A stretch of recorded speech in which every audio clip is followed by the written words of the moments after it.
Welcome back to H&D Comedy. Skylar, what's Yes? the worst job you've ever had?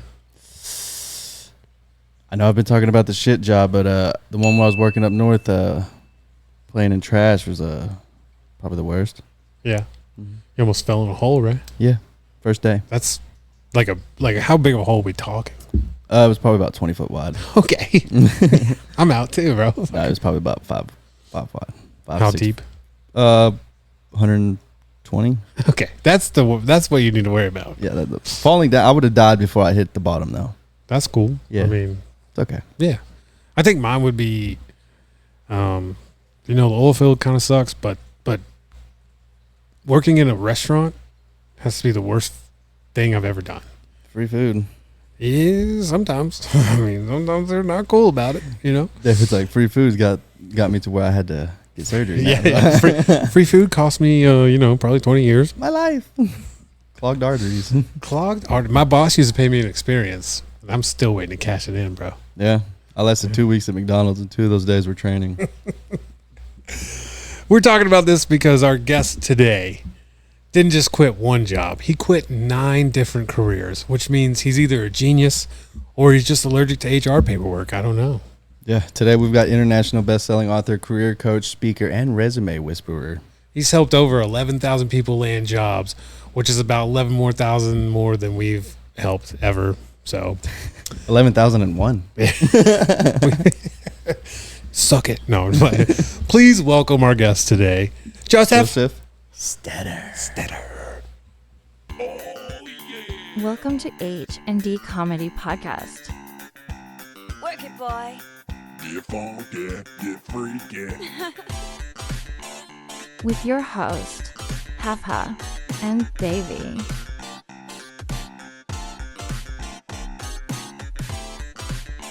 Oh, baby.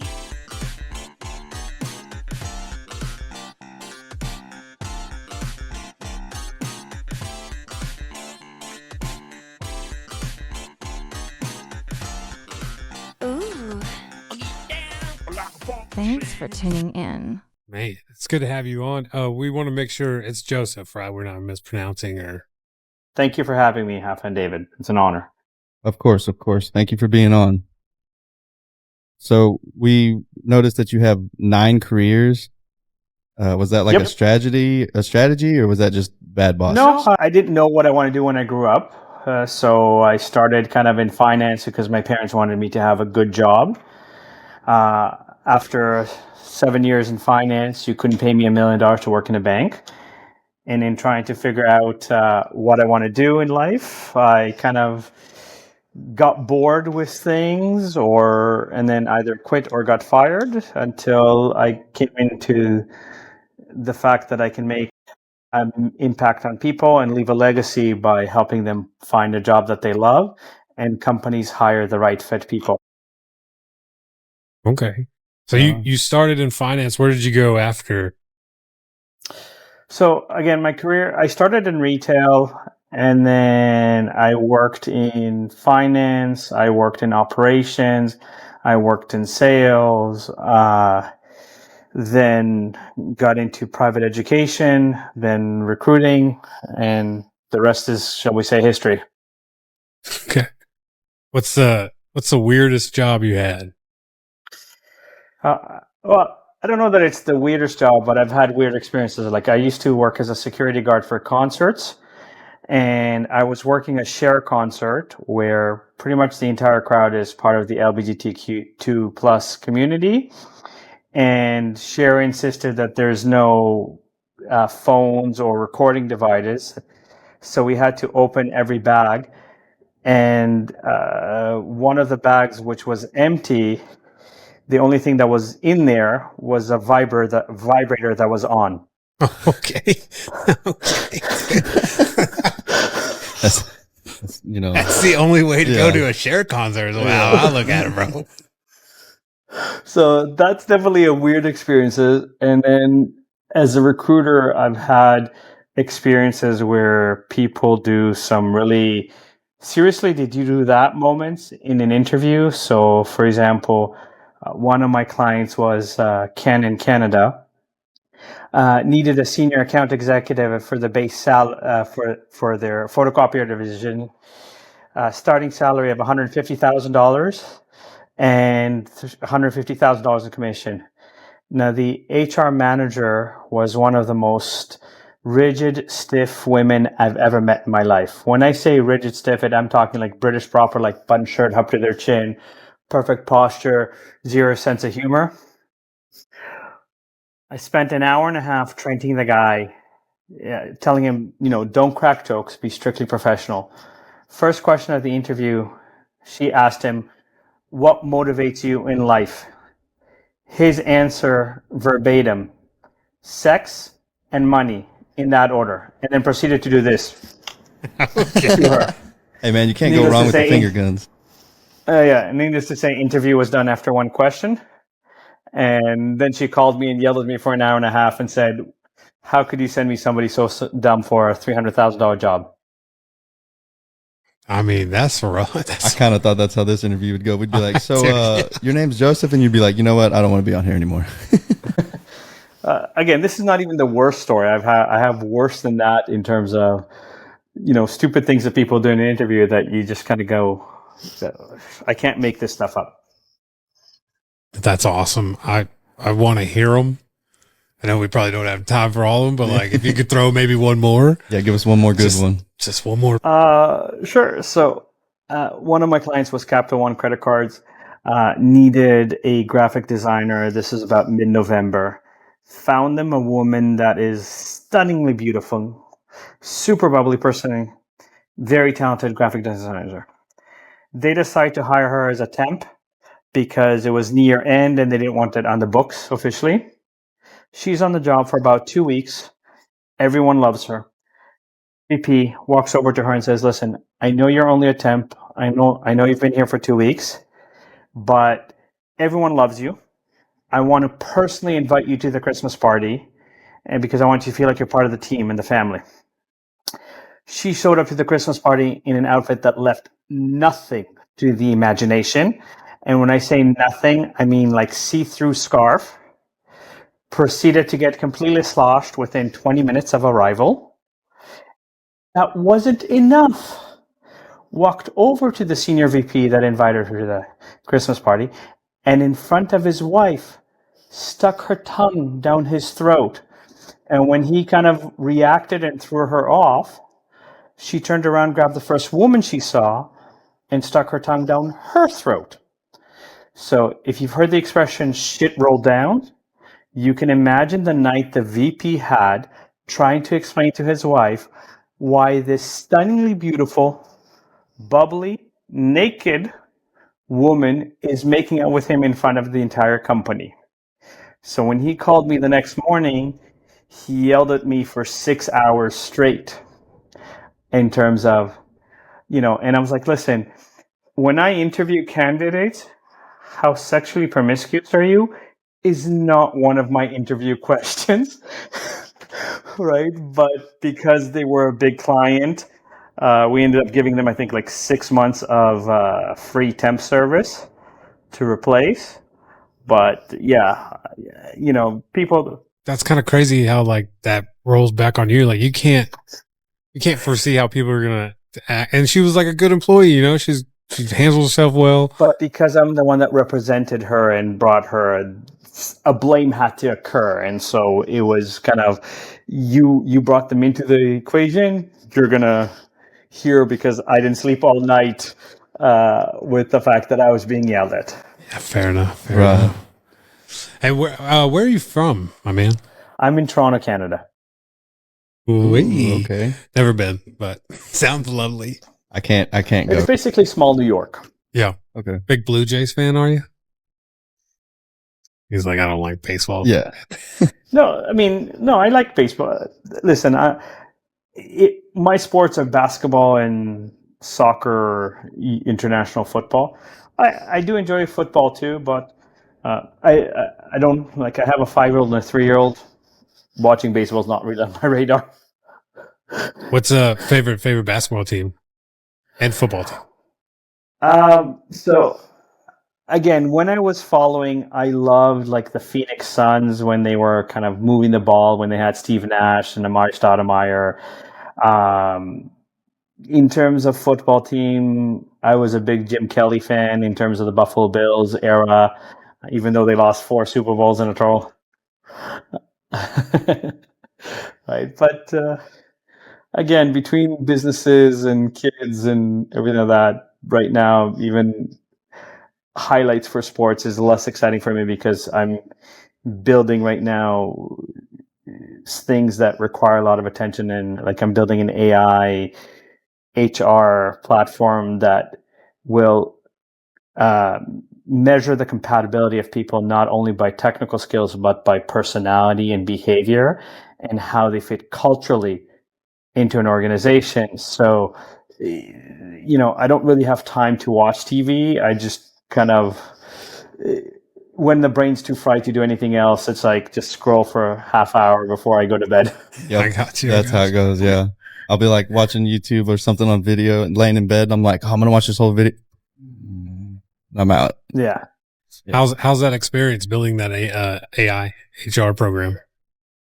It's interesting because, again, most of what exists right now on the market is another cog to kind of recognize your technical skills.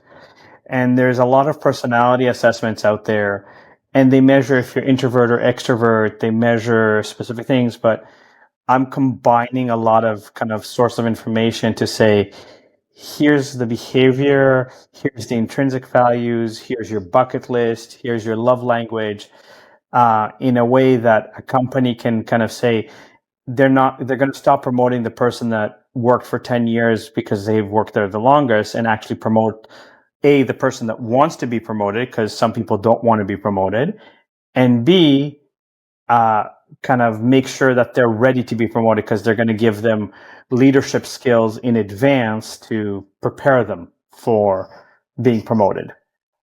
Okay.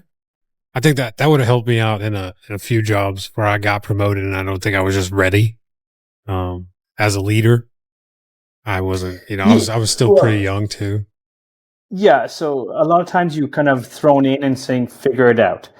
And in more often than not, companies preach culture, but don't actually practice it. And usually when you transition from, like, let's say a technical job to a leadership job, it's less about the technical and more about the strategy, the communication, building the team around you. And so what if we create an environment where, for example, Hafa, you are a genius in these 5 things, and you only do these 5 things, and then David does the other things that he likes, but you don't. And so you have the same job title, but you're doing different parts of the job, and you're both enjoying. Sadly, right now, disengagement in the workforce is costing $440 billion a year, and turnover is costing $1.4 trillion.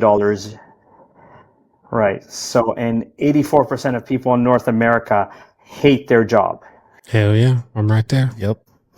So I'm kind of bringing back an environment where you actually enjoy going to work because they treat you the way that you want to be treated. So, for example, if you love to learn new things, the company will say, okay, you know what, David, this is what you're going to learn on this project. And if you achieve these results, we will pay for any training and development that you want, for example, whether it's professional or personal. And then if Hafa likes to travel, for example, we're going to say, Hafa, if you achieve these results, we will pay for a vacation.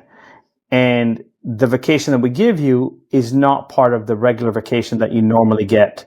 That's allowed to you in your yearly vacation. So now there's both of you are kind of incentivized in what you want to experience, and kind of the company will meet you where you're at. Yeah, that'd be great. Yeah, that be sounds amazing. Thank you.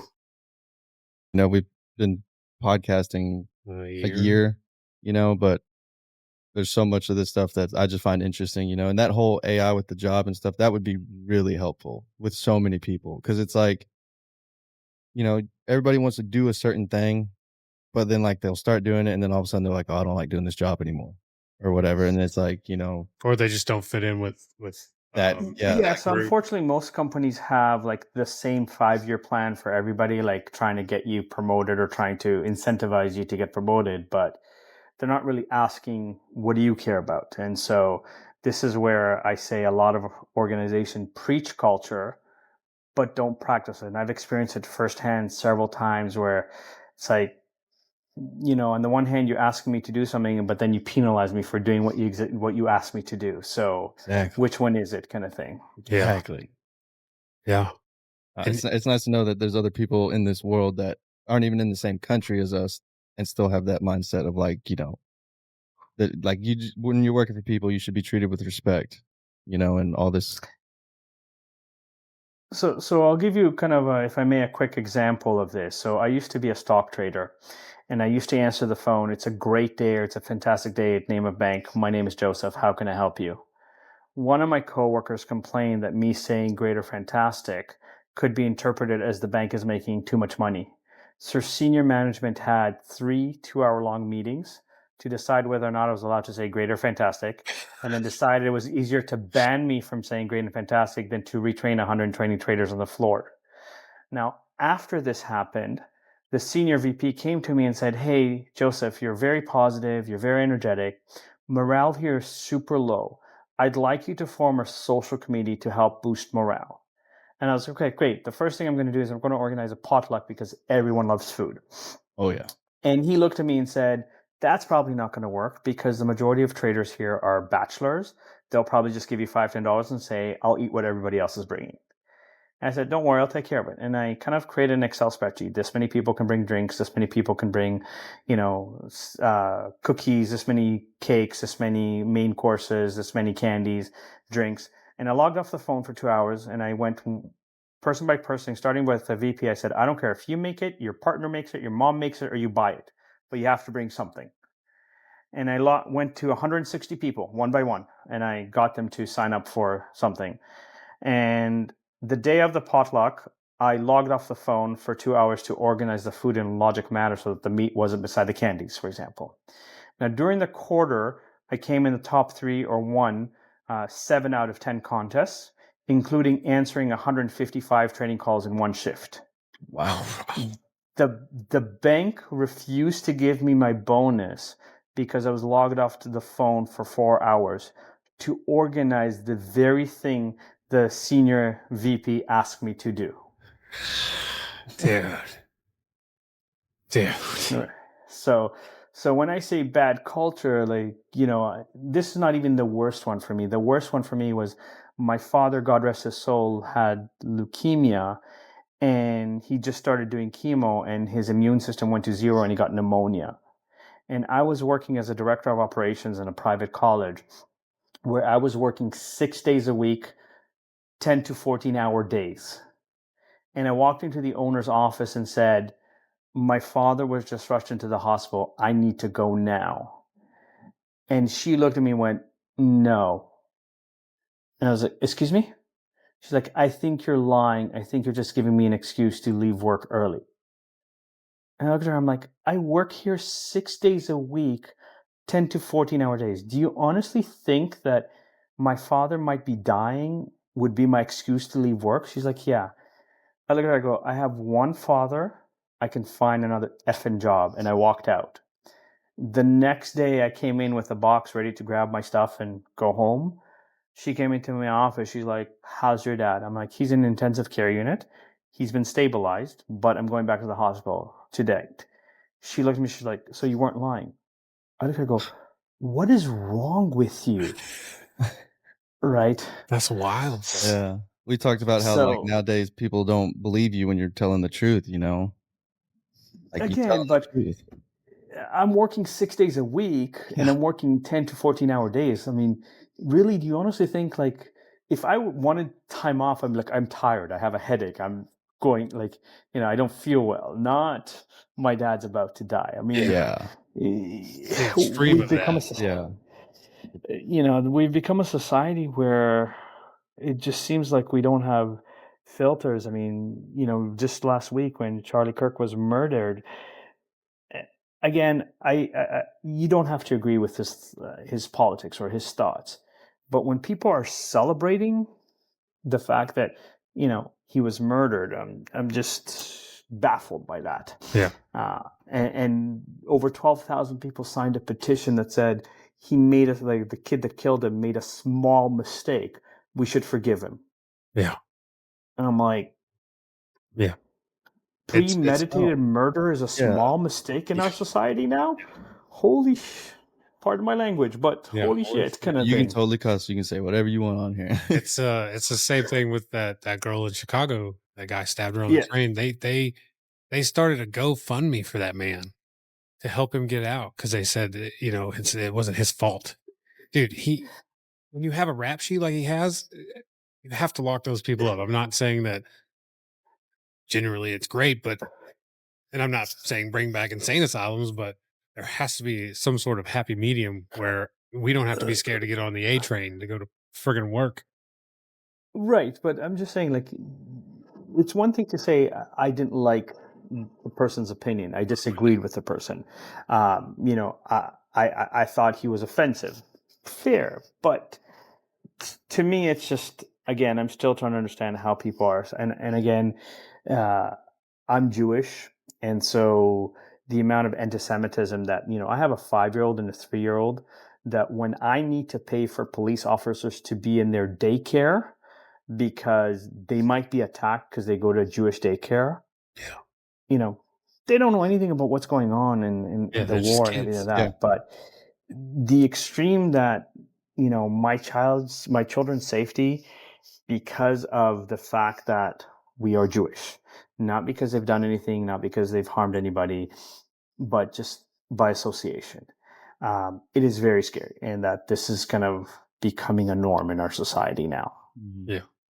Yeah, I agree. I think the celebrating on TikTok and all that, just who, I don't know. It doesn't matter who it is. You shouldn't celebrate death. What if that was your dad? What if that was your brother? The only time you celebrate death is if you're doing like a remembrance, like, hey, this was a great person, not like, yeah, I'm glad this person's dead. Again, you can say, you know what, I never liked the person.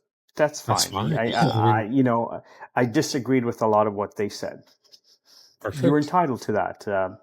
But to me, it's a little bit like we're going so far out to left field that I'm kind of going, okay. Well, yeah, I think we're starting to regress as a society. So. Yeah, and this is where, the workforce is no different. And I do both the kind of individual looking for jobs, which don't understand that there's a science to it and kind of algorithms. And then I also help companies find the right people. And so working both sides of the fence, when people are asked, let's say, what are your 3 strengths? The typical answer is I'm hardworking, dedicated, committed, team player with excellent communication skills. In 20 years of recruiting, I haven't met anyone, or I've met very few people that say, listen, I'm lazy, I'll show up late, none of my work will be any good, and I really hate people, please hire me. Yeah.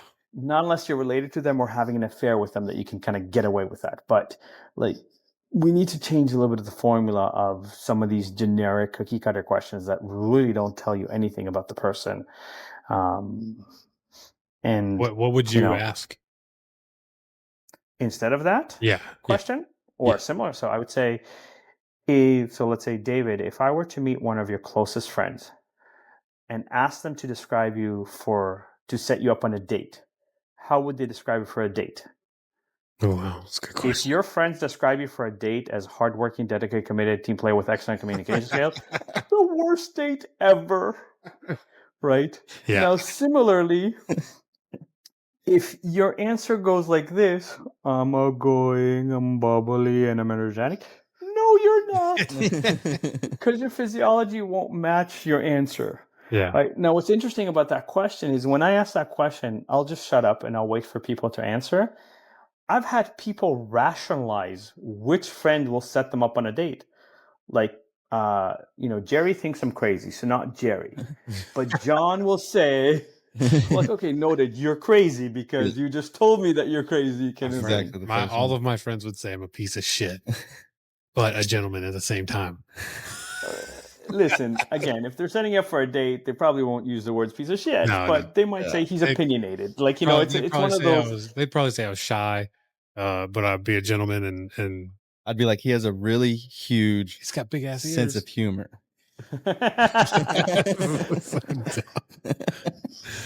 I'm being a good friend. But you know? that's my point, is that you Yeah. can play with the humor, and you can play with it. So there's a way that most of the questions, like, even tell me about this job, it's become so robotic that it's almost like AI is answering for you.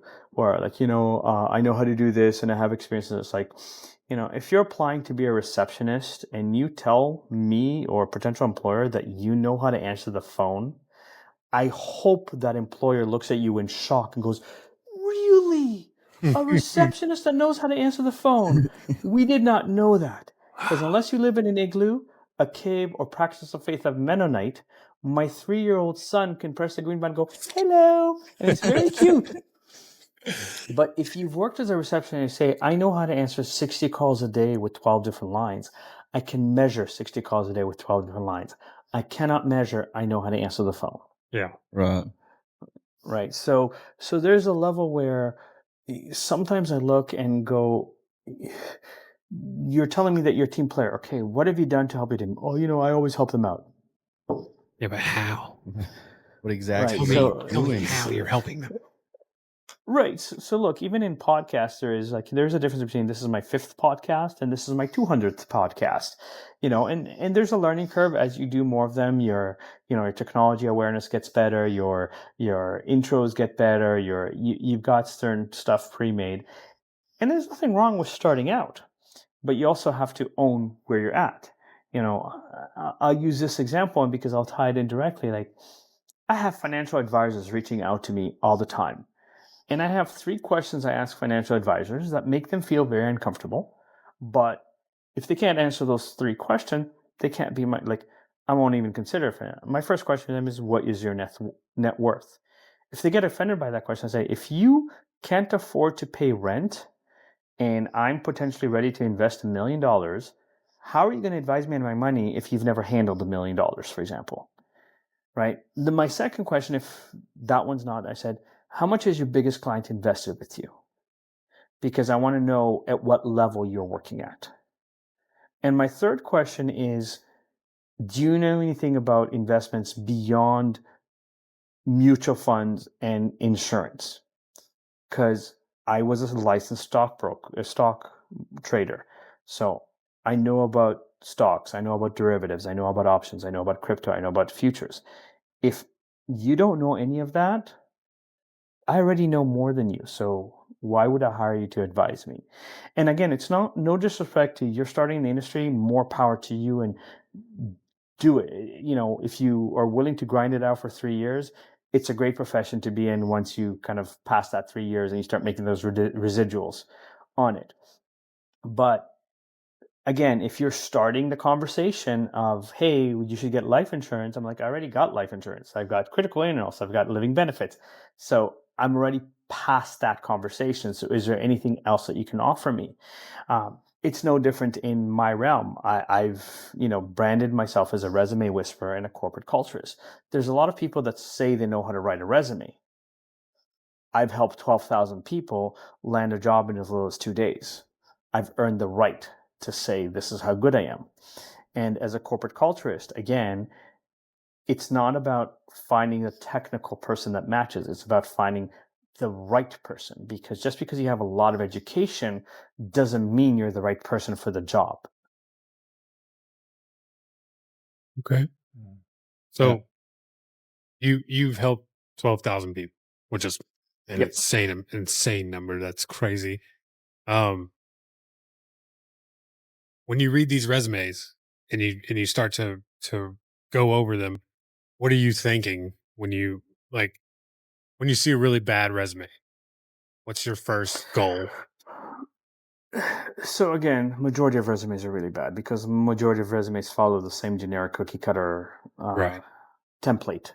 But you have to understand there's certain things that stand out. Like, cultural names that, when you read them, make you laugh. For example, I received 2 resumes. These 2 ladies work together in HR. Tracy Hoare and Karen Nailher. Okay. Now Hoare was spelled Hoare, I guess S, but it's still pronounced Hoare. So I'm like, can you imagine if you work for a company where your HR was Hoare and Nailher kind of thing? Right. And I understand that sometimes culture doesn't translate. So, for example, a Sri Lankan name that they're usually very, very long. The individual shortened his name to Samakaka. I'm like, I'm holding a resume of some kaka. Really? Okay. Right. So it becomes funny, but you have to understand, like, we've become a society that loves to give titles. So, I would like Everest College in the US. Their receptionists are not called receptionists. They're called director of first impressions. Right? You think, ooh, director. It's not a director. It's a receptionist. But they just gave it a very fancy title for the sake of, someone that works as a cashier is a financial transaction specialist. And I'm like, okay. You read the job, you read some of what's on, like, financial transaction specialist, aka cashier, handle complex financial reporting on a daily basis, i.e. counter till. Yeah. Answer multiple customer inquiry, price check, five. I'm like, okay, like, I mean, it's creative. I give it that, but we're kind of. And I've helped 12,000 people. I can make a janitor sound like a brain surgeon. There's an art and a science to it. But there's also a level of kind of when you go way over what you've actually done. And it's like, I'm like, okay, there's a difference between writing a resume towards the job that you want to get, because let's say you just got an education, but you don't have an experience in it. Versus, like, I worked as a custodian where I did strategic planning and executed 17 different leadership and growth strategies. Right. So Okay. Right. there is a fine line between them. Okay. So Yeah. right. So, like I said, I've shared a couple stories of interviews, but there is always, things that make me laugh. There's things that make me wonder. And I've also, on the flip side, had crazy stories of helping people beyond my wildest imaginations. My craziest experiences, I got somebody a $450,000 raise in 4.5 hours. Wow. Okay. Right. So, man. Hey man, if you can give me a $2 So- raise, I mean, yeah. So, Your best like friend. basically, like, this guy was a financial controller for a company that makes blank CDs and DVDs. For 5 years, the company that he worked for refused to give him a raise. So he was getting like a base of $65,000 plus a $20,000 bonus at the end of the year. I sent him to one of my clients that does custom surround sounds for houses that are, let's say, $2 million plus. And this is going back 15, 20 years, where everything was in the walls, everything was on the tablet before this became kind of the norm. My client loved him, asking me, how much is he making? I told him $65,000 and a $20,000 bonus. He goes, fine. I'll offer him a base of $85,000 and $25,000 to come work for me. Told the candidate the good news. The candidate quit. Half hour or so after he quit, his boss came into the office and was like, you can't quit. You're too important to this company. What'd they offer you? So he told him 85 and 25. He's like, okay, give me a little bit of time. He came back about 15 minutes later, said, okay, we'll give you a base of $120,000, $30,000 to stay here. Candidate calls me. He's like, look, I've worked here for 10 years. I know the people. I know the routine. I'm like, let me call my client, tell him what happened. Call my client, told him what happened. My client's like, I really like this guy. There's something really special about him. What'd they offer him? I told him. He goes, fine. I'll offer him a base of $150,000 and $40,000 bonus to come work for me. Called the candidate, told him the good news. Candidate quit again. 45 minutes later, the entire leadership team of the organization came into his office, was like, you can't quit. You're the only one that understands the numbers here. What'd they offer you? He told them. They're like, okay, give us some time. They came back within a half hour, 40 minutes. We're like, okay, we'll give you a base of $200,000, 2% ownership in our company. You'll make about $250,000. Candidate calls me, he's like, they just offered me ridiculous. I was like, oh my God. Call my client, told him what happened. My client's like, okay, listen, I really, really love this guy. I'm going to make him my right-hand man. This is my final offer to him. If he doesn't take this, he's an idiot. I'll give him a base of $265,000 and 9% ownership in my company. In his worst year, he'll clear $500,000. Oh my gosh. When I called the candidate, I'm like, listen, this company has not given you a raise in 5 years. Do you think they're going to treat you better or worse if you're making more money with the same job title? Right? Eventually, he took my client's offer, but yeah, that was more stressful than proposing to my wife, in my opinion. Like 4.5 hour negotiation. Because you got to understand, as a recruiter, my commission is 20% of the first year's salary, let's say, right? So, I mean, yeah. massive commission. I was like, yeah. You're like, right. So just take it, dude. and that's the positive extreme of helping and making a difference in people's life. But I've had people where we're searching for jobs, not getting any responses, and hired me, and within 2 days got hired in their field. So I've done that 30 times or so. So it's great to know that I'm making a positive impact on people, and that I'm trying to make the world a better place. That's amazing, dude. That's There great. needs to be more people like you in the world like that are willing to Thank you. take their time and help other people like that, dude. Like, especially with the whole, like, the AI thing, that's really amazing, dude. It's cool that we're talking with somebody that's going to have something that's like groundbreaking like that, Yeah. Yeah. At the end of the day, I'm very lucky that I went to a networking event called Collision, which is one of the largest technology conferences. It used to be in Toronto, and it just moved to Vancouver. And the interesting part is I went to the pre-party, and it's 11:30, 11:45 at night. I'm tired. I'm kind of like, okay, didn't really feel the vibe. Noise. The DJ was playing like techno music. Yeah, I was like, okay, let's go home. And as I'm walking out, this 57-year-old, 5'5", giving me like the biggest smile ever.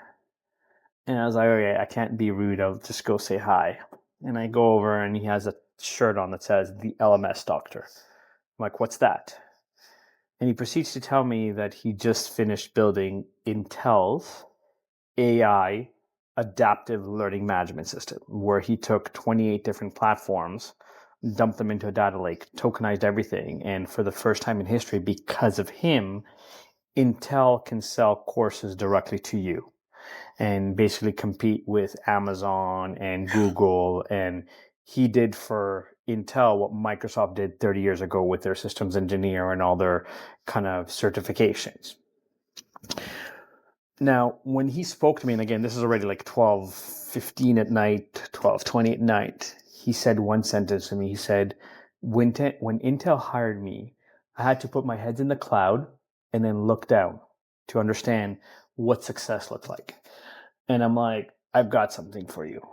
Can I book an official 1 hour with you so that I can show you my idea? And again, I've been dreaming about this for about 10 plus years, maybe even 15. And we met what was supposed to be an hour. We ended up talking for 6 hours straight. Wow. And as I was explaining my idea, he started architecting my vision in terms of technology. And I'm like, I speak human, I don't speak tech. So I don't know what technology we need here, but we need this. And basically we formed a company together, and he's built AI for the Department of Defense for the U.S. Air Force. He's got 2 PhDs. So I'm very lucky that he really understands what's happening right now with AI, in a sense that people have jumped on the bandwagon of AI, and AI is kind of like, right now what's happening with AI is kind of like the dot-com boom where everybody's adding AI to their name, but most of what's out there is not grounded properly. And the best way he explains it, and I think this example is the most right. He says, if you open 3 chats in ChatGPT, let's say, in the first one you say you're Socrates, and everything you do is based on the highest levels of morals and ethics. The second one you open, you say you're Machiavelli, and all you care about is the end result. And the last one, which is the most dangerous, you don't put any parameters or restrictions. And then go tell your chats, you're now tasked with firing 20% of your workforce.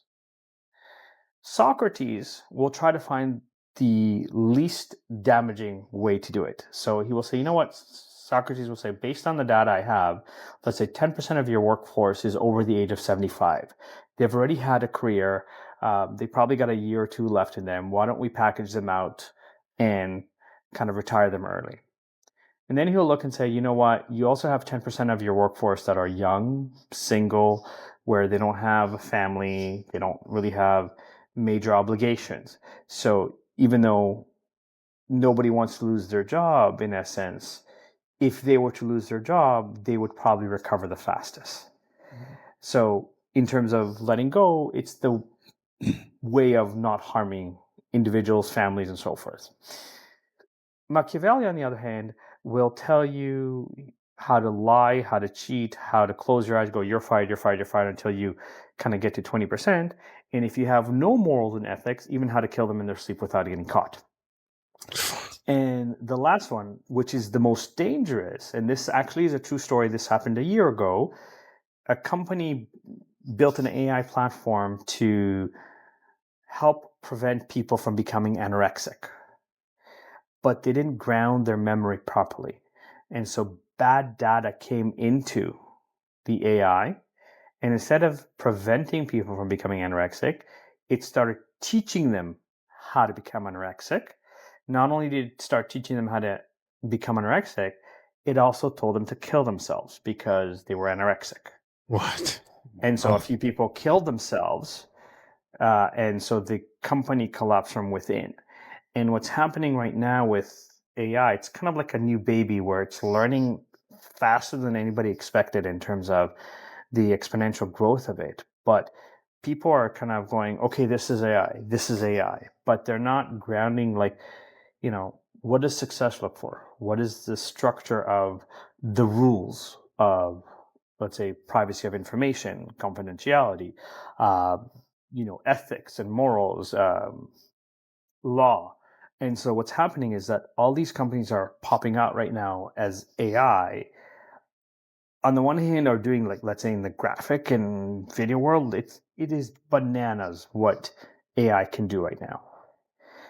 But you still need humans to teach AI certain things. Like, I cannot imagine someone graduating from university as an engineer where AI did all the calculations and all the thinking for them. Like, you build a house, again, if you're especially in the Eastern Seaboard and you have a winter, you can't pour concrete when it's minus, let's say, 20 degrees outside, because the foundations will crack and the building will collapse.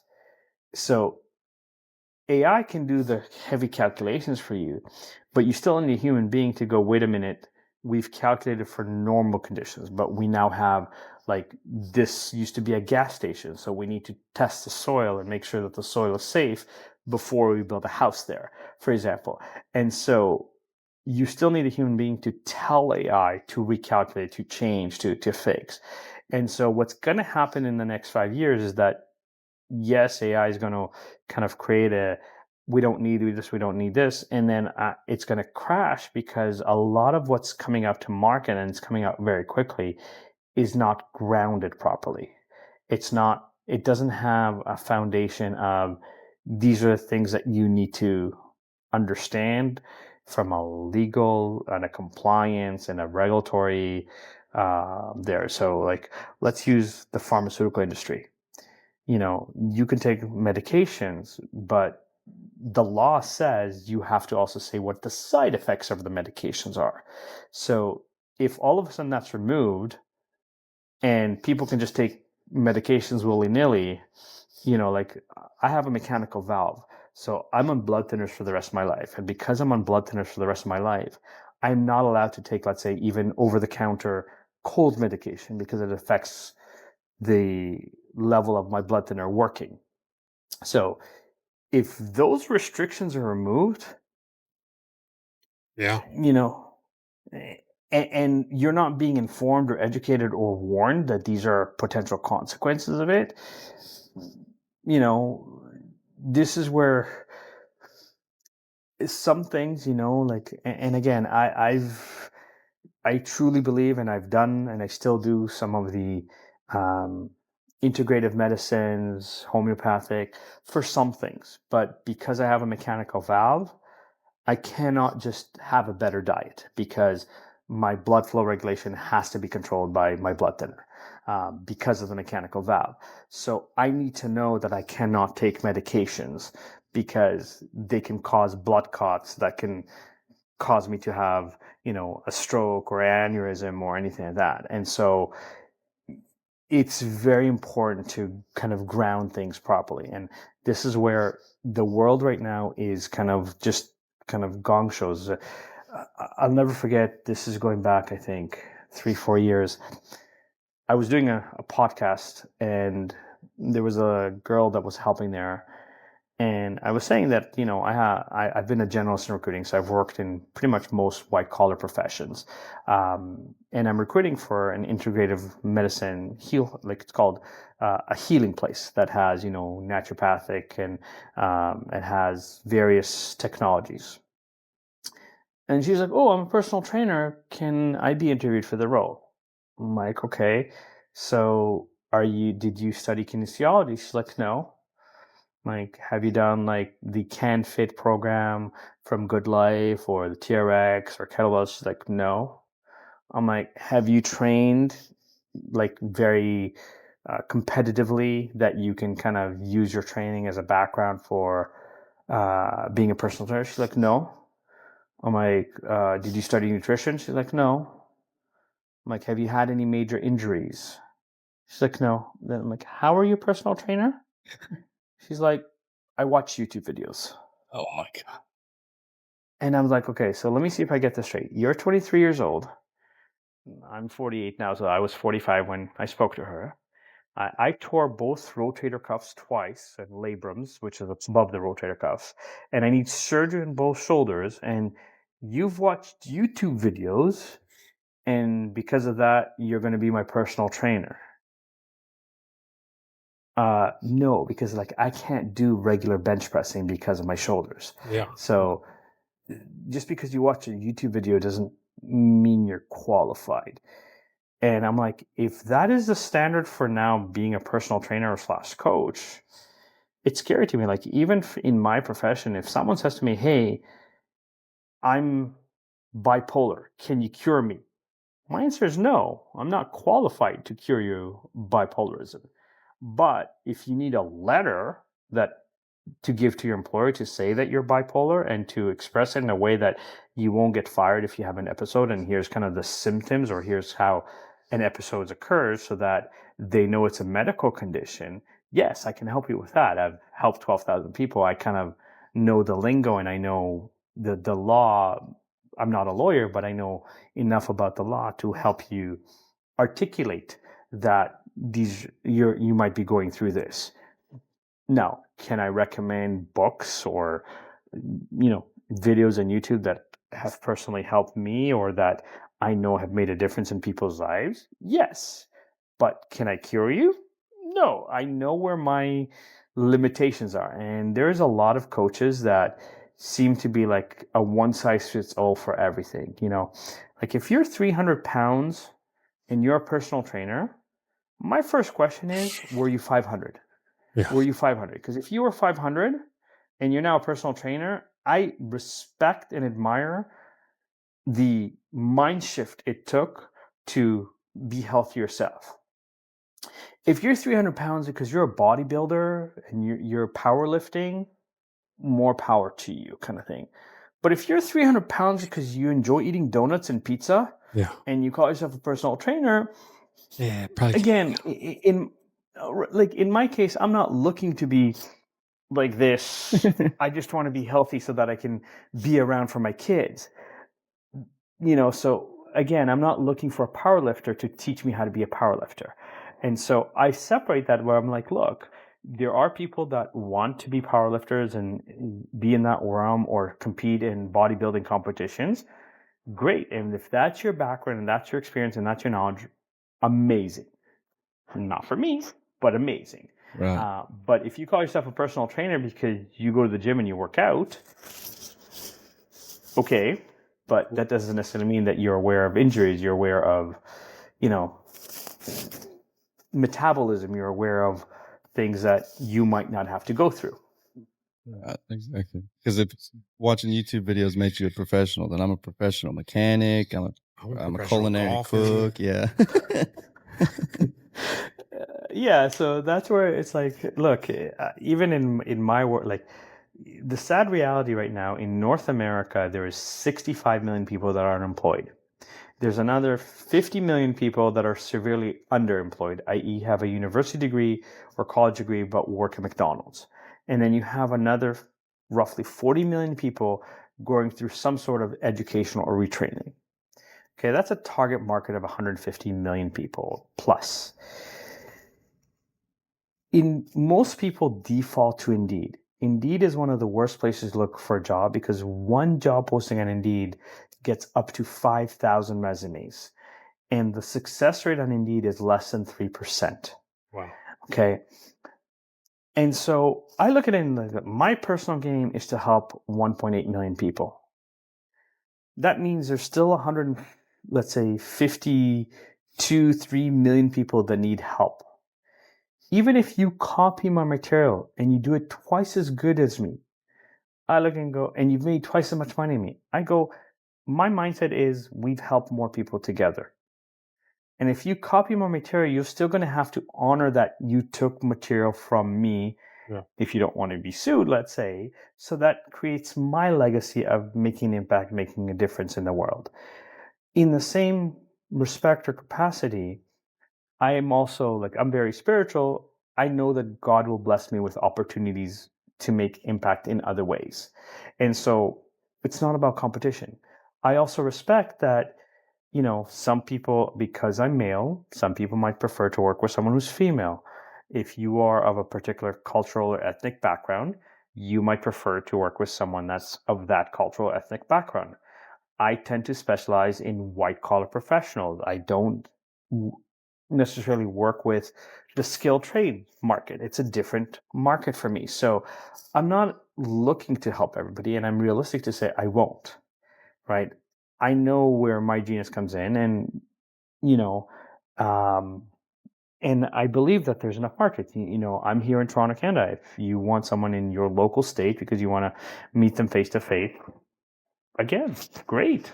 Just make sure they're right for you and make sure that their skill set or background matches what you're looking for, not just that they say that they're an expert in something.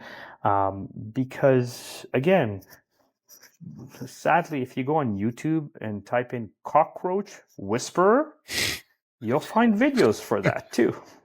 I know what I'm watching later. Hell yeah. Sounds like he's been watching it too. That's what I'm going to watch before I go to bed. I'm going to be like, oh, interesting. Joseph. They're pretty funny videos there, yeah. But you can find an expert in anything nowadays. Yes. And so, again, just find the one that's right for you. And I'm not for everyone, and I don't expect to be. And it's the same thing with stand-up comedy. Just because a comedian has made it big doesn't mean they're your cup of tea of humor. Right. So it's kind of like whatever your cultural upbringing is, that affects your sense of humor or not. I'm not saying that this person's not funny. I'm just saying they're not necessarily funny for me. Right. Or to the level that most people are like, oh my God, this person's a genius. Okay, this joke's funny, but some of the material is not my sense of humor, for example. So It's just a matter of finding the right fit for you. Speaking of finding the right fit and sense of humor, how did you come across us? Like, did you watch any of our videos and were you like, man, I don't know if I want to be on this or not? I kind of, Yeah, I feel like Joseph's too smart. yeah, you're really smart. You're probably the Here's the smartest thing. person. I'm part of podcast guests. I'm part of podcast guests. If I'm being completely transparent, I got the notification that you guys. I read the description of what you guys are looking for. I'm like, hey, I love sharing my stories. I hope that my stories make an impact on people and that there's a level of people start thinking differently, people start doing differently. At the end of the day, whether it's career tips or whether it's, workforce, whether it's overcoming adversity, understand if you choose to bring value, you know, magical things can happen. I mean, I'll never forget this. I don't know if the two of you have ever heard of Chicken Soup for the Soul. Second Sounds familiar. best-selling book. Second best-selling book after the Bible. Okay. It sold 600 million copies worldwide. And one of my first mentors and friends wrote The Cup of Chicken Soup, which is a book about this big that fits into your pocket. And he shared with me a story of a security guard that worked in North Bay, which is about 5-6 hours north of Toronto. So imagine like Booney Land, like, very underdeveloped, like Idaho in the United States kind of world. Right. And the security guard used to come to work early every day. And he would walk around the mall, and if he saw garbage on the floor, he would pick it up. He was always smiling, was always positive. If any of the people that were in the mall did a lot of shopping, he would help them carry their shopping to the car.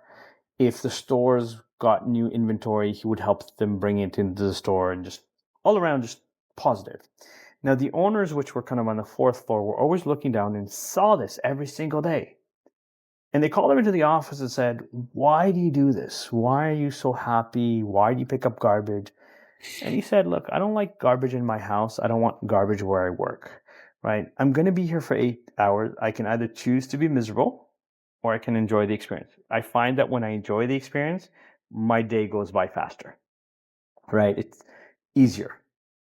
They were so impressed with his attitude that they offered to pay for his entire education, including his MBA, so that he can come manage the mall for them when he graduates. That's crazy. Right. And so understand that these stories, like, one of the most famous books that every millionaire and billionaire in the world has ever read is called Think and Grow Rich by Napoleon Hill. There's a story there where an old lady came to a big retailer and was standing beside the door, and one of the merchandising clerks came over to her and was like, are you okay? She's like, it's raining outside. It's cold. I just wanted to get out of the rain. He was like, okay, is there anything you need? She's like, no, I just want to stay out of the rain. And without her asking, he went and grabbed her a chair and brought it to her and was like, if you're going to wait in the store, at least be comfortable. Here's a chair to sit in. And she asked for his name, thanked him. About a month later, she called the store and said she wants to furnish her castle on the condition that the clerk that gave her the chair gets the sale. And the store was like, but he's a clerk. He doesn't know any sales. He doesn't know anything. She's like, are you willing to lose the sale over the fact that he doesn't know anything? And they were like, no. So they sent the clerk. Turns out that the woman was Andrew Carnegie's mother. Oh, Andrew wow. Carnegie started U.S. Steel Corporation. Right. And so that sale was so big that this clerk became a VP kind of thing because of that one sale. So you have to understand that there's a level where I've built my career on taking care of people. And when you take care of people, you don't really need to ask them to work harder. So one of my, we'll call it crazy but positive, I was asked to build a call center for a company that owns approximately 75 private colleges across Canada. The restriction was that my team will call leads that are more than 4 months old and more than 50 miles from the nearest campus, basically, with the expectation that my team will convert at 1%, and generate about $300,000 for the year. In less than 6 months, my team did $2.25 million. Wow, jeez. Now, I did a lot of little things, like, for example, when the VP offered me the role, I said, okay, under 2 conditions. The first, you give me $5,000 to spend anywhere I want and you don't ask any questions. And number 2, as long as we're producing results, stay the hell out of my way and let me lead my team the way that I want to. And he agreed. So in the first round, I hired about 6 or 8 people. I don't remember exactly. I went to the dollar store. I bought each one of them kind of a gift bag with funky pens, some chocolate, funny stress balls. And, so you're coming in on the first day and there's a gift bag waiting for you. You know how excited my team was to get stuff from Dollarama? Right. Then I said to each one of them, like, you're going to be here for 6 to 8 hours, for 8 hours a day at least, kind of thing. Go spend something up to $40 that makes you happy. I don't care if it's a plant. I don't care if it's like a picture. Whatever. One of the girls bought this like fuzzy thing that she could rub the wall and made her feel. I'm like, okay, bring me the receipt. I'll give you the $40 kind of thing. Right. So, because I want you to make your cubicle yours. So if you have toys, you want to make it yours, make it kind of comfortable. I gave everybody on my team nicknames, and we were silly. Like I had a 60-year-old woman that was Hot Mama. I had Giggles. I had Officer. And so again, we just had fun with it. I addressed everybody by the nickname. Every Friday, I would buy my team snacks, whether it was cookies or donuts or chips or something like that. Now, they all loved the fact that there was food, so they kind of made a schedule, and once a week, one employee had to spend up to $10 to buy food for the team, kind of thing. I bought a foosball table for everybody, and I was like, look, if you just had a call where the person was just nasty and yelled at you and screamed at you, get off the phone, go smack the foosball, get it out of your system. If you need to, go clear your head. So we built a culture that people were like, this is fun. I'm enjoying my team. So we were doing so well that the VP challenged that my team does $150,000 in a week. And I told the team this, a Monday morning meeting. And I said, okay, if you guys do $150,000 or more, I will reward the whole team. Now, given the foosball table and the gifts that I bought and everything, they knew that I was a man of my word.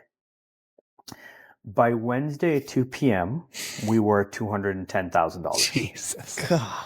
Right? So I told my team, Friday, don't bring lunch, VIP on me. At Friday at noon, we were at $305,000. I gave each one of my team members VIP movie vouchers to go to the theater, and I gave each one of them $40 gift certificate to buy food at the theater. And I was like, if you guys share food, you guys don't need to give me the stuff back. It's yours to keep, for example. Okay? And I said, even though we're an outbound call center, I'm going to stay here in the office in case anybody calls back. Anybody that calls back that I close the deal for, the rep that started the conversation will get the credit for it and get the commission. So they left. They were like, oh my God, we're going to the movie on work day kind of thing. I ended up closing about 7 or 8 deals for my team. My VP found out that I sent the entire team to the movie theaters during work hours. He calls me like, did you just send your entire team to the movies during work hours? I'm like, yep. He's like, what's wrong with you? I'm like, you asked for $150,000. We gave you $305,000.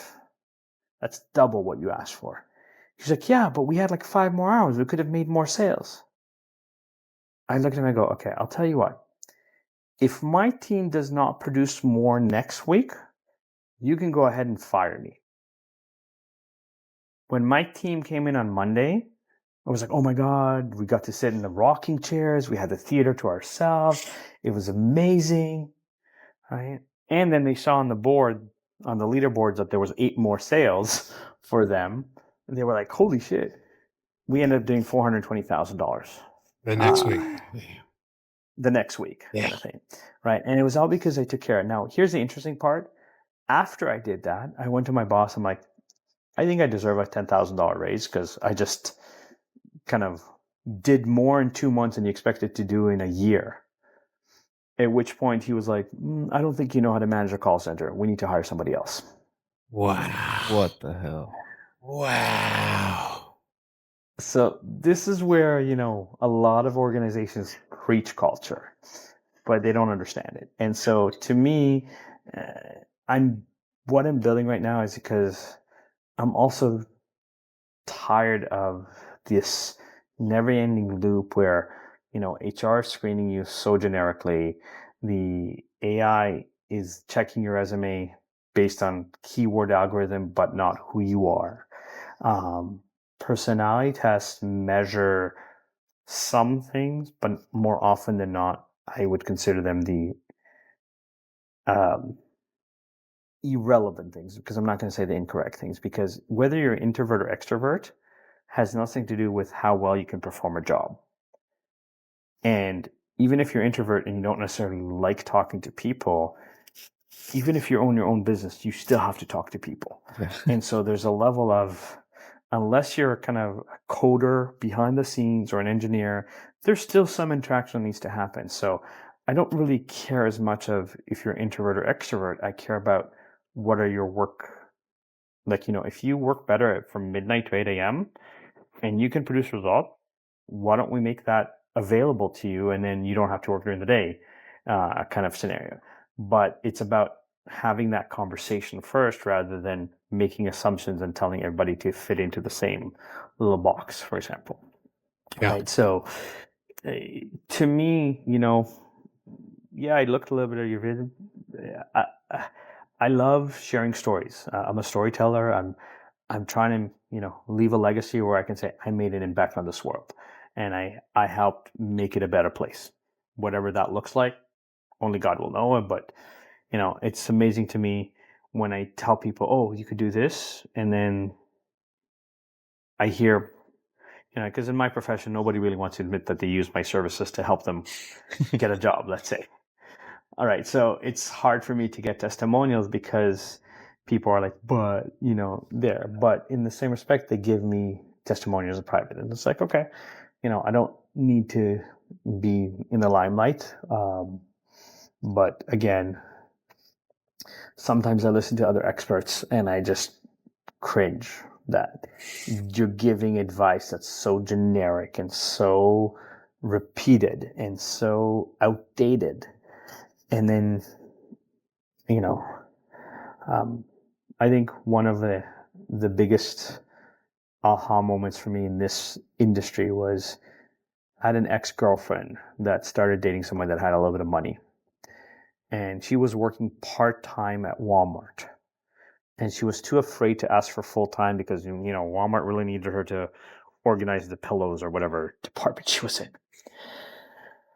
And she calls me and she's like, my boyfriend and I are thinking of opening a recruiting firm. Can you help us? Can you help us a little bit? And again, I'm very altruistic. I'm like, first of all, you've never really had a professional job. How are you going to be a recruiter?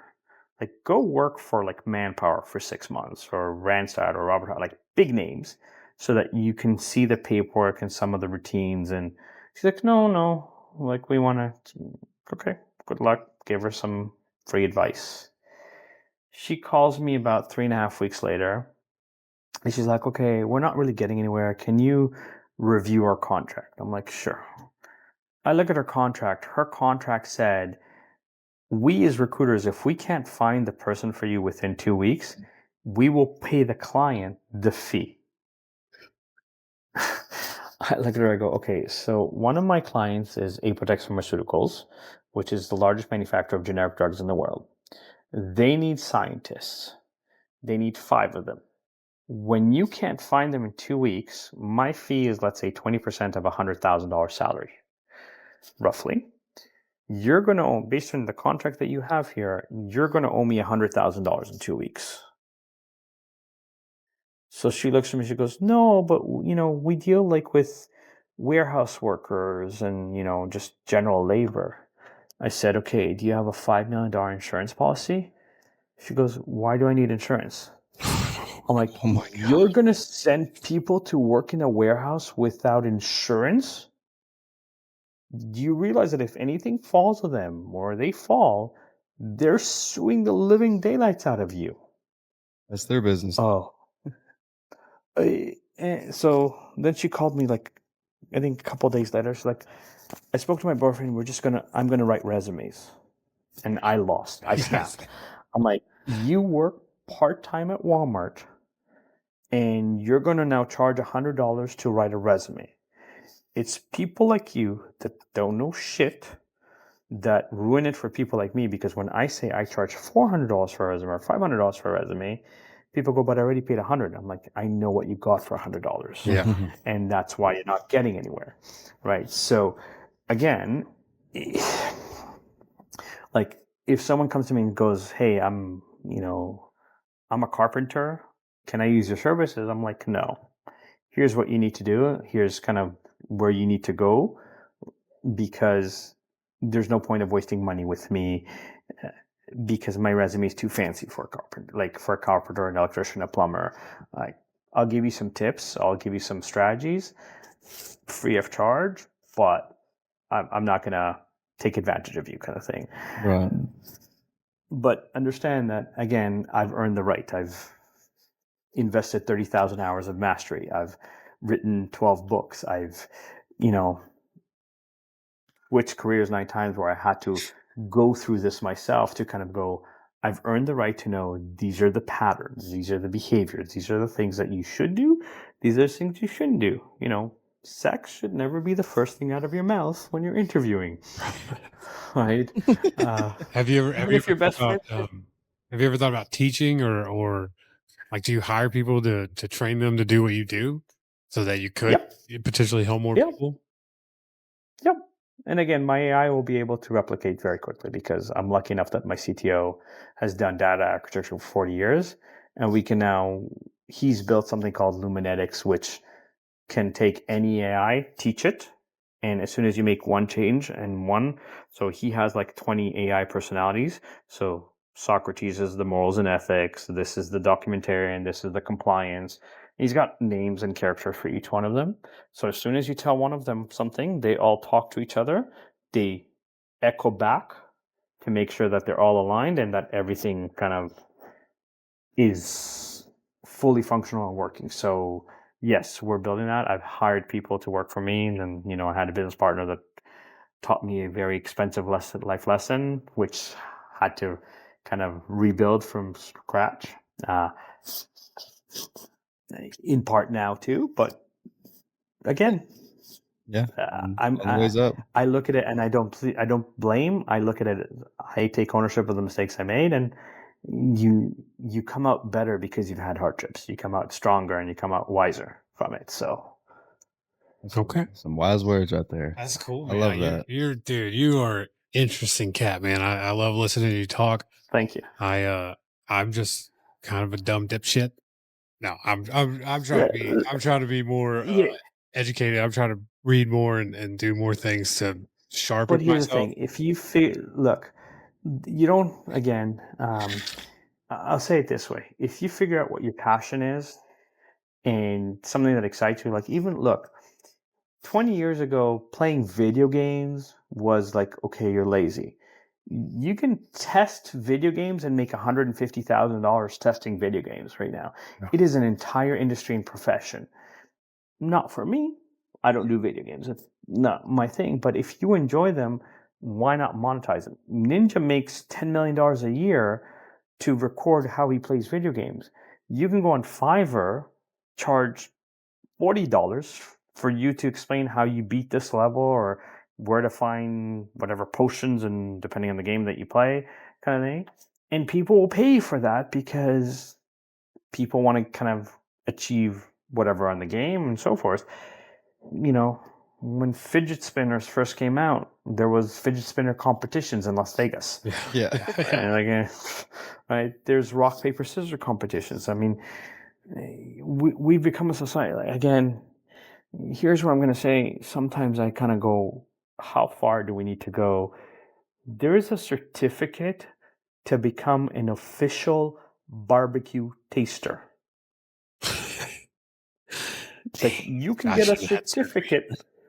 You can get certified as like apparently, this is tasty, is not enough, or this is spicy is not enough. You need a certificate that tells you how to taste barbecue, right? So there's also certifications to become a stripper, Okay. Yeah. Okay. right? So understand that Calling. people are right. So there's a level where again, you might joke about yourself and say, "Hey, it's just maybe you haven't found your genius or you haven't had the right break in life." Like I tell adults all the time, if you were, let's say, in a band in high school and once a month you gig for $100, that $100 is probably going to mean more to you than your entire pay for the month, right? But most people kind of have an all or nothing mentality. Most people are terrified of becoming entrepreneurs because they're like, oh my God, I can't run a Fortune 100 company. No one said you have to run a Fortune 100 company. You can run a company that makes you an extra $1,000 a month. Who cares? It's still money and it's something that you do enjoy and it's something that you're good at. Really, it's just, my job is to kind of help you hone in on what it is that you want to do. And again, I've switched careers 9 times. I did it because I was chasing the money. I did it because I was trying to please my parents. I did it because everyone said it's a good job, but I never enjoyed it. I never, and so I look and go, there's a level of, there are resources available, including AI, that can help find you things that you didn't know exist. It's just a matter of asking the right questions, right? Like, if if I were to ask both of you, what's your favorite non-franchise restaurant? Right? Yeah. Right. There's a level where you were like, oh, there's this like burger place on the corner of this and that. Now, I've never been to your city, so I might not know that place. Local people might know that place and know what it's about, but that's how you learn. It's like, oh, where should I go here?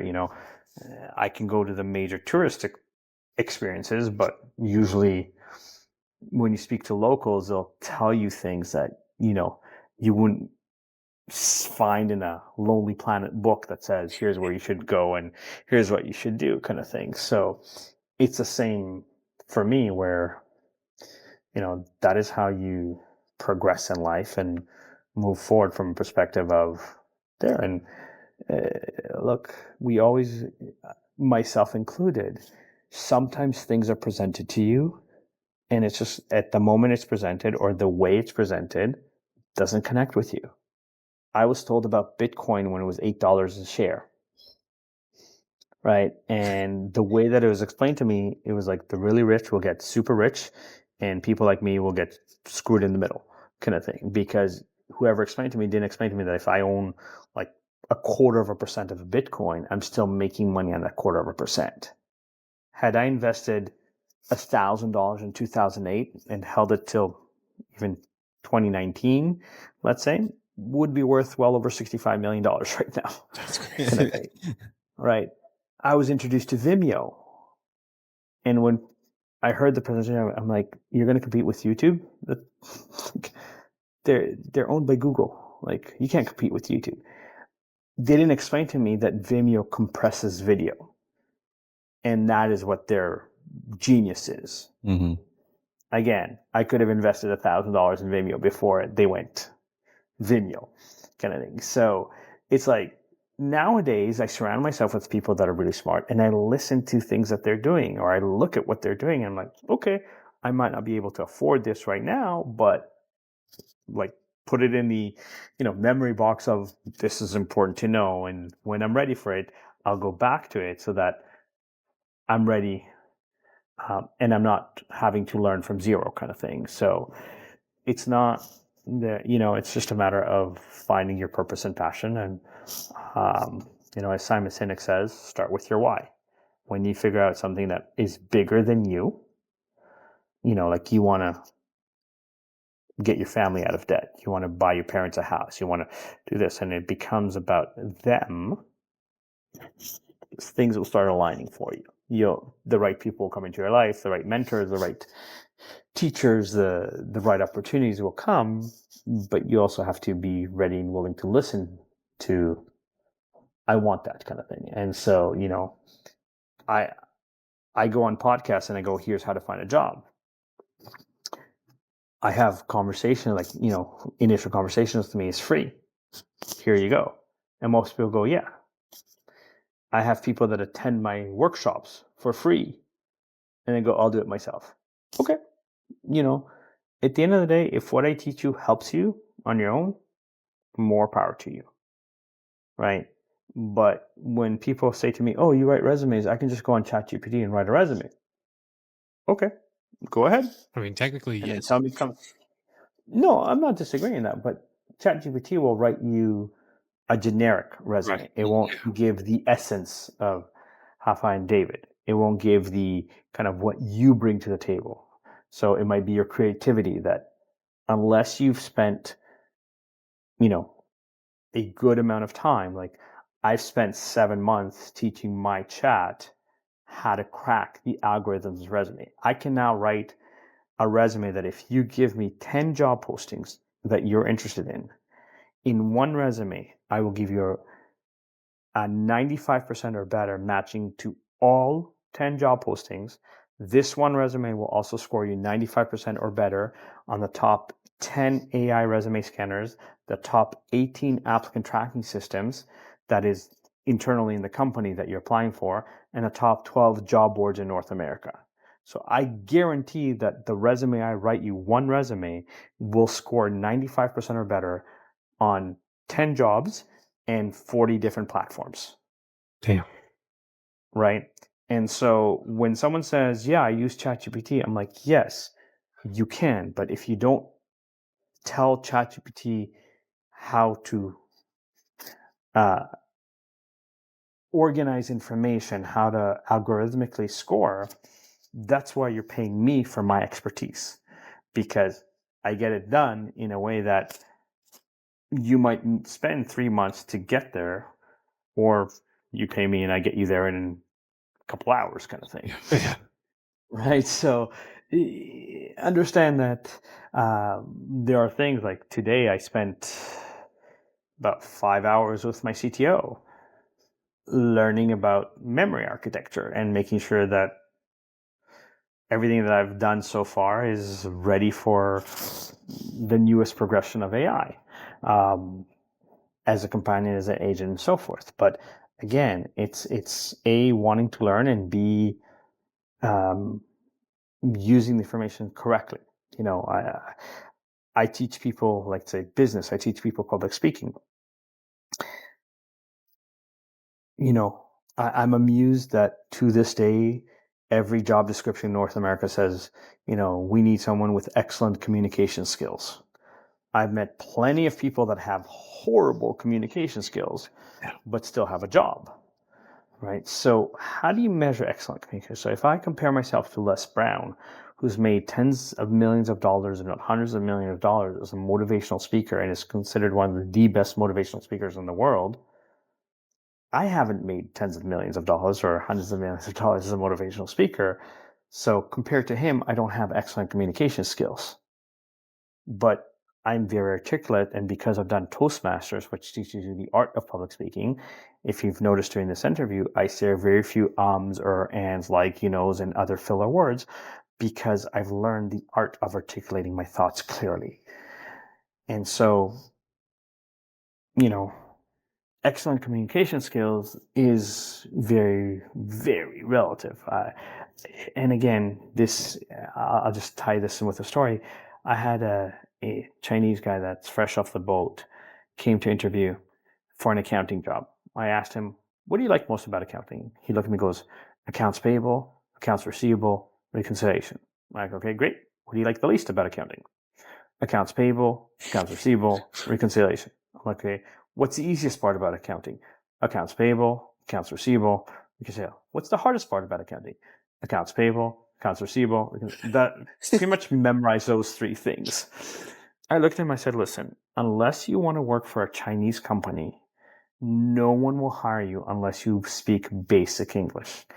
Go study English for 6 months. Come back to me and I'll try to help you. He actually came back 6 months later. And when he came back, he was like, you were the only recruiter that told me how bad my English was. Can you please test me again? 2 weeks later, I found him a job because he'd actually done the work to kind of go, I want more, I want real opportunities kind of thing. So there's a level where, again, when, I surround myself, there's an adage in English, and most of the books on success and videos and so forth say, you are the sum of your closest 5 friends.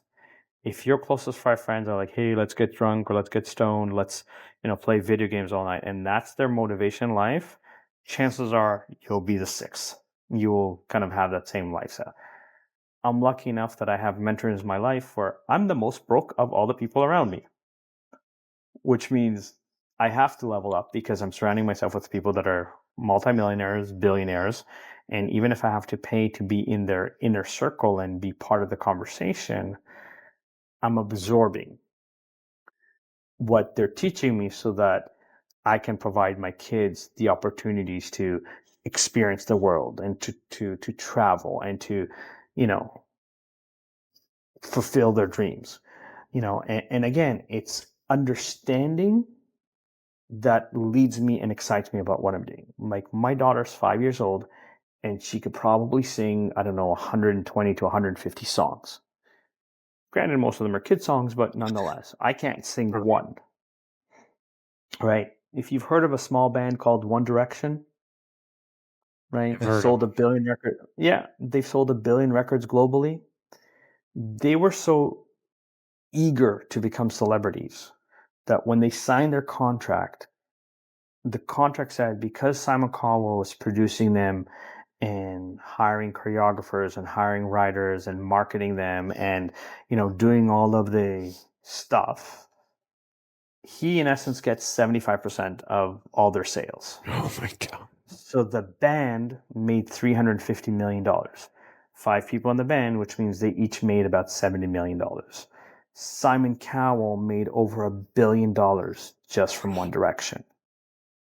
Right? Which is why most, again, like bigger artists like Jay-Z, Diddy, 50 Cent, kind of realize the money's in the record label, not the actual band. Artist. So if my daughter says to me, hey, I want to be a singer, it's going to cost me $250,000 to hire one of the best record studios to produce her album. And then if I need to pay another, let's say, $1 million in salaries to bring in some of the best executives in the music industry to run my daughter's record label, where she will now earn money for the rest of life and do something that she loves, I want to create that for my kids. I want to be in a position where my daughter loves dancing. If she says, I want to be a dancer, I want to be in a position that I can hire the best world champions to train her, so that she has the opportunities to do what she's passionate about. Same thing with my son is 3 right now, but there's a level where, I want to be able to create those opportunities for them. And that is why I'm so passionate and excited about doing podcasts, sharing my wisdoms, and building something that will change the world. Yeah, I love that, man. That's great. That's a great reason, bro. Yeah, that's amazing, Joseph. I mean, we really appreciate you coming on the show and telling us all this. It's definitely an episode I'm going to listen back a couple of times and just listen to you, just your words, man. It's just amazing. Thank you for having me and giving me the opportunity to ramble and share some stories of highs and lows in the world of job finding and company experiences. I mean, you've helped over 11,000 people, dude. I mean, I know you got so many crazy stories. So, like, would you be willing to come back on and tell us some more stories in the future? I would be honored. Yes. Say what, and I'd be happy to do another episode with you guys and share other stories that I haven't shared. That, For sure. Appreciate it. both good and bad, and in the world of this is what's possible if you change even one thing, and again, it's not that I came up with this myself. I accredit the people that I learned from. I did the Tony Robbins Walk of Fire, where basically he spends 6-7 hours breaking you down so that mentally you can be so strong that you can walk on 40 feet of burning coals. And we had, I think, 3,600 people that did it, and 2 people got injured because they broke concentration. Wow. But it is an amazing experience. But as I was doing that, or after I finished that, I looked and went, how come no one's doing this for job finding? And I took some of what Tony Robbins teaches in terms of the fear and the mindset, and I was like, okay, let's teach that to people that are interviewing so that they're not afraid of the interview. They're coming in with confidence.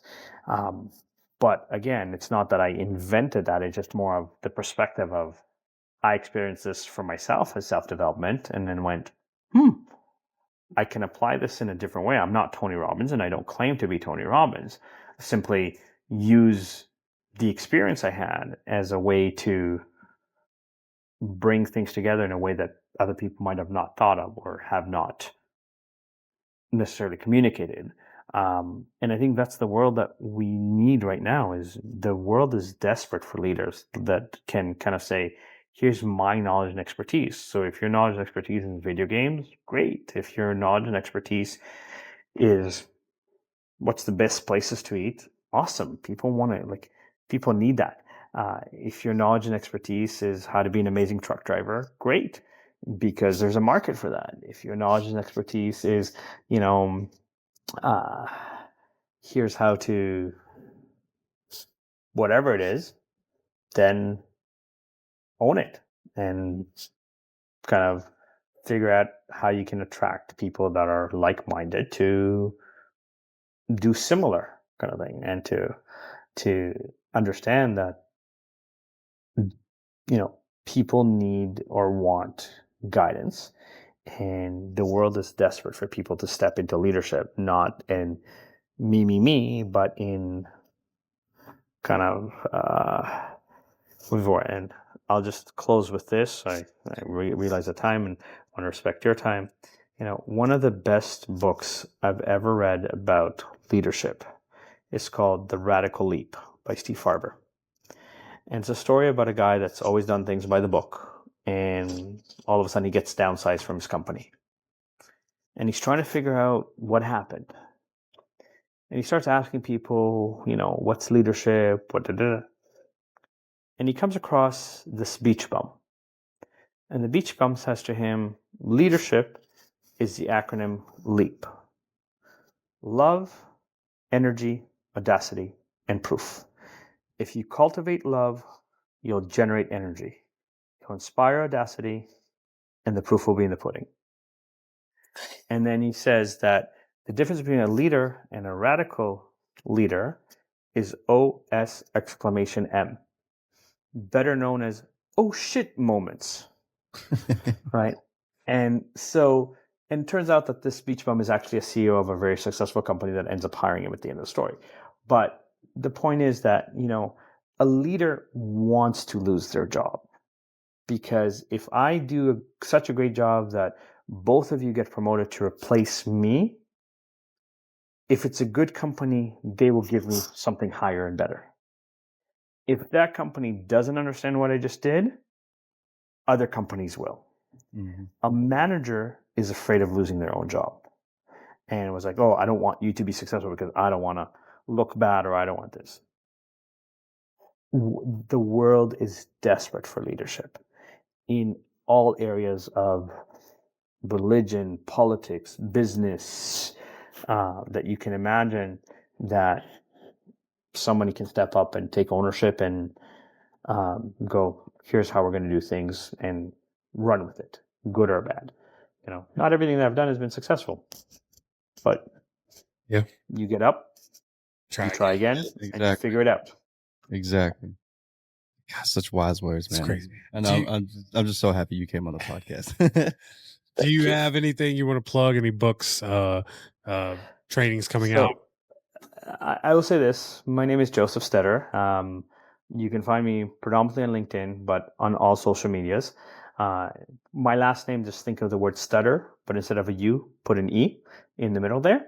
And again, if you need help finding a job, reach out to me. If you're an organization that's experiencing a lot of turnover, reach out to me and I will be able to help build your culture and build not only retention, but also engagement, which again is millions of dollars for an individual company ongoing. Other than that, yeah, I have a new book coming out, I think, in the next 2-3 weeks. But I have, I think, 11, 12 books on Amazon that you can find if you ever want to share that. But yes, Josef Stetter, and I'm the Resume Whisperer and Corporate Culturist. Thanks, man. Thanks for Joseph. coming on, bro. You have My a good pleasure. night, sir. You too. Thank you for watching H&D Comedy Podcast. Work it, boy.